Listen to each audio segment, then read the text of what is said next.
هل أتى على الإنسان حين من الدهر لم يكن شيئا مذكورا إنا خلقنا الإنسان من نطفة أمشاج نبتليه فجعلناه سميعا بصيرا إنا هديناه السبيل إما شاكرا وإما كفورا إنا أعتدنا للكافرين سلاسل وأغلالا وسعيرا إن الأبرار يشربون من كأس كان مزاجها كافورا عينا يشرب بها عباد الله يفجرونها تفجيرا يوفون بالنذر ويخافون يوما كان شره مستطيرا ويطعمون الطعام على حبه مسكينا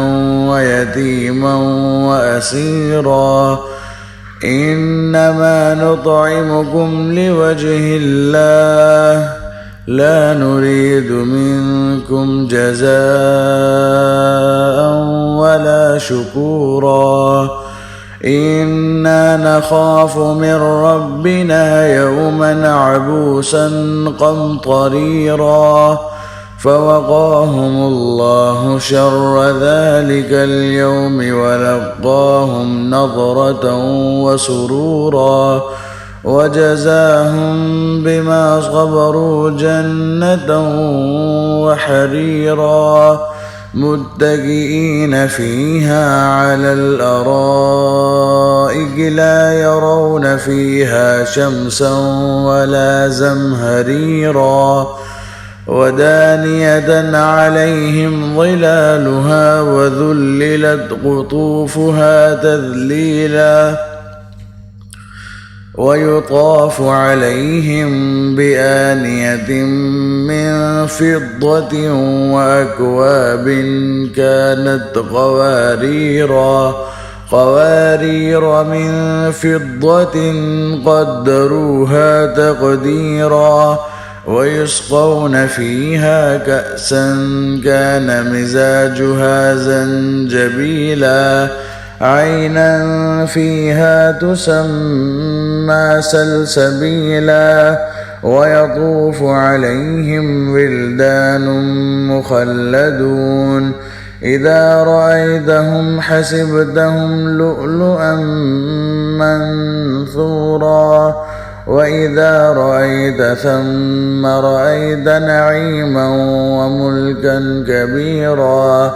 عاليهم ثياب سندس خضر واستبرق وحلوا أساور من فضة وسقاهم ربهم شرابا طهورا إن هذا كان لكم جزاء وكان سعيكم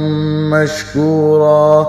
إنا نحن نزلنا عليك القرآن تنزيلا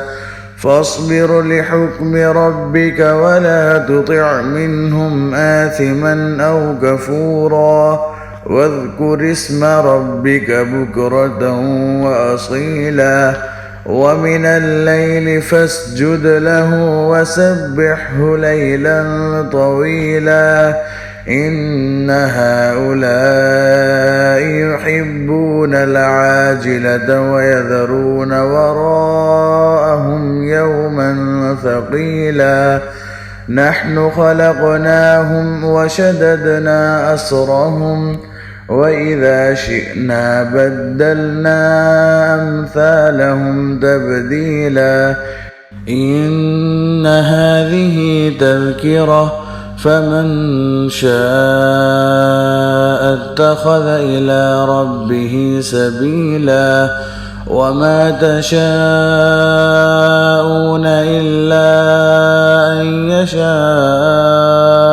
الله